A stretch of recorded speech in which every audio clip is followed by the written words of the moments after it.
பெரும்பாலான சூழ்நிலைகளில் யாருக்காவது நம்ம ஒருத்தவங்களுக்கு கற்றுக் கொடுத்துருப்போம் ஏதாவது ஒரு விஷயத்த. அந்த மாதிரி கற்றுக் கொடுத்து நம்ம கிட்ட இருந்து கற்றுக்கிட்ட பிறகு திடீர்னு கொல்லிக்காம நம்ம கிட்ட இருந்து அவங்க காணா போயிடுவாங்க. இது நிறைய பேர், நிறைய தொழில்முறை கற்றுக் கொடுக்கிறவர்களுக்கு இது ரொம்ப பழக்கப்பட்ட ஒன்று. நம்ம கிட்ட கற்றுக்கிட்டவங்க கடைசியில் சொல்லாமல் கொல்லாமல் இப்படி போயிட்டாங்களே அப்படின்னு நிறைய பேர் வருத்தப்படுவது உண்டு. அப்படி வருத்தப்படுகிறவர்களுக்கான பதிவு தான் இந்த பதிவு.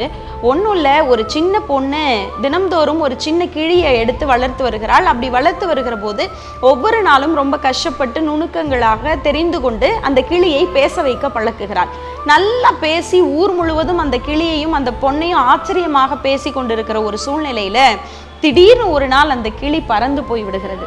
அதை பார்த்தோன்னே அந்த பொண்ணுக்கு ரொம்ப மனசு உடைஞ்சு போய் சோகத்தில் உட்கார்ந்துருக்கிற போது அந்த சிறுமியினுடைய தாத்தா கூப்பிட்டு ஏமா சோகமா இருக்க அப்படின்னு கேட்குற போது, இல்லை தாத்தா, நான் இவ்வளவு கஷ்டப்பட்டு நுணுக்கமா அந்த கிளிக்கு பேச கற்றுக் கொடுத்தேன்.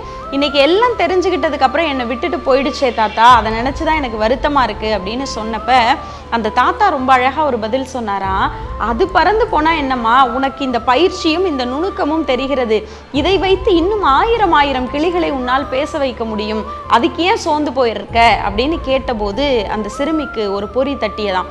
நம்முடைய வாழ்க்கையிலும் அப்படிதான்.